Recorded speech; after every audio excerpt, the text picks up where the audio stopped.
Injil Lukas pasal 15 ayat 1-32. Perumpamaan tentang domba yang hilang.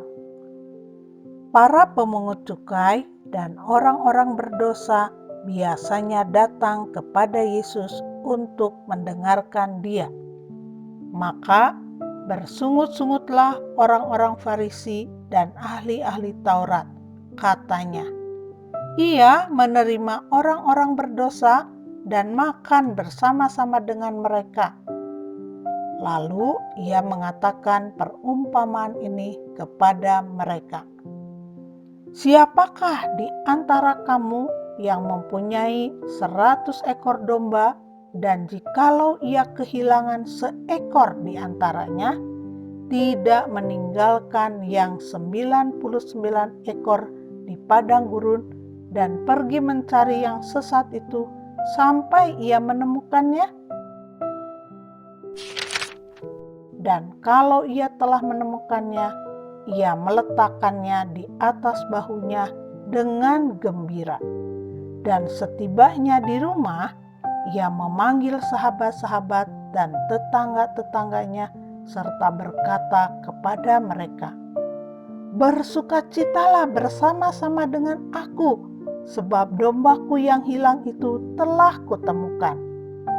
Aku berkata kepadamu, demikian juga akan ada sukacita di sorga karena satu orang berdosa yang bertobat, lebih daripada sukacita karena 99 orang benar yang tidak memerlukan pertobatan."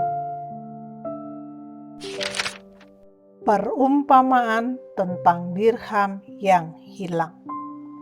Atau, perempuan manakah yang mempunyai 10 dirham, dan jika ia kehilangan satu di antaranya, tidak menyalakan pelita dan menyapu rumah serta mencarinya dengan cermat sampai ia menemukannya?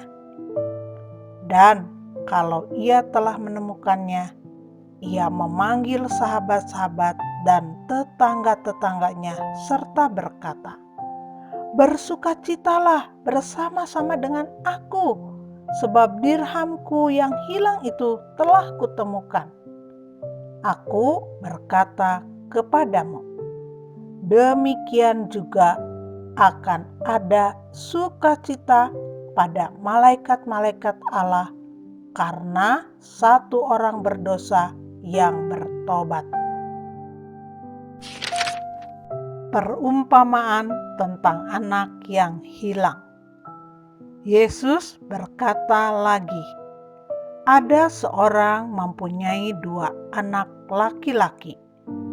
Kata yang bungsu kepada ayahnya, "Bapa, berikanlah kepadaku bagian harta milik kita yang menjadi hakku."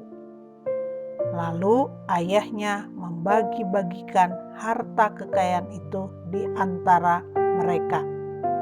Beberapa hari kemudian, anak bungsu itu menjual seluruh bagiannya itu, lalu pergi ke negeri yang jauh.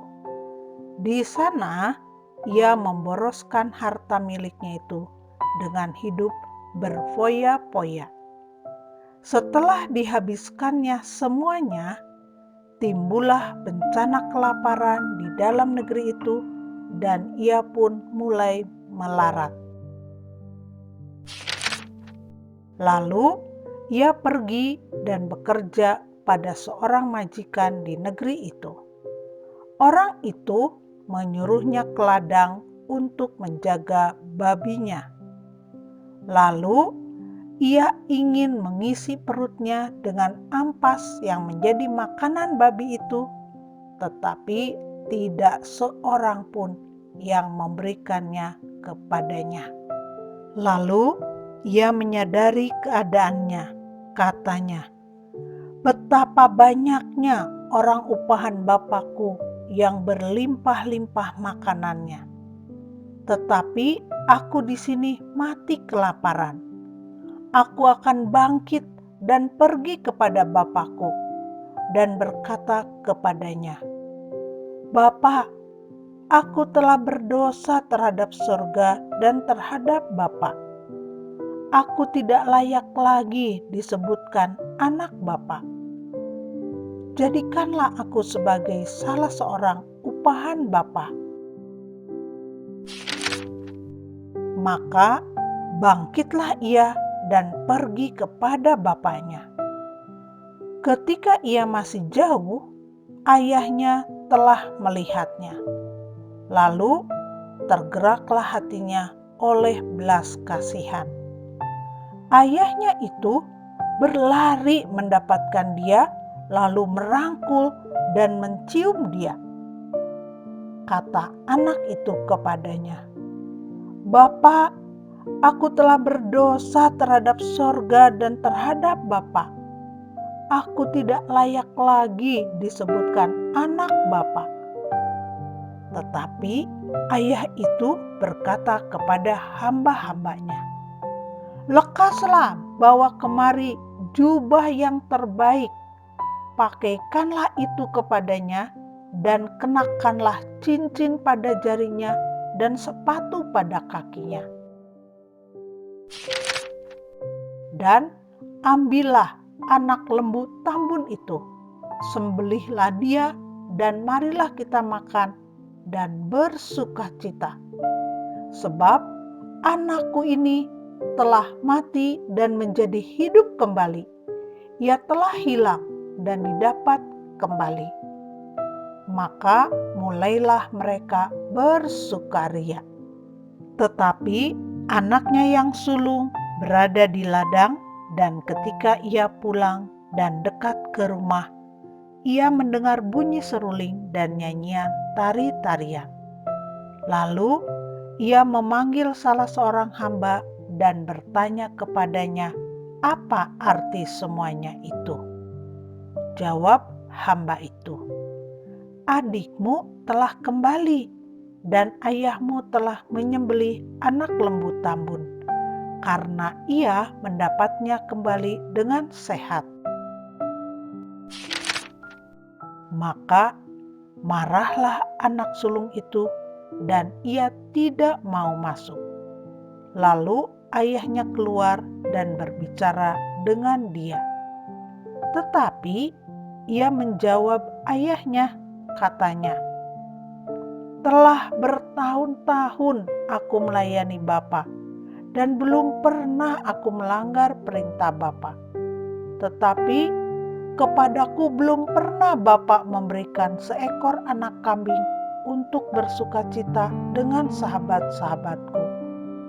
Tetapi baru saja datang anak Bapa yang telah memboroskan harta kekayaan Bapa bersama-sama dengan pelacur-pelacur. Maka Bapa menyembelih anak lembu tambun itu untuk dia."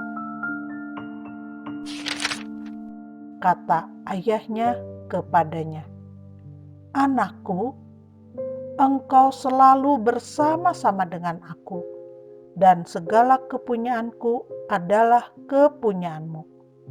Kita patut bersukacita dan bergembira karena adikmu telah mati dan menjadi hidup kembali. Ia telah hilang dan didapat kembali."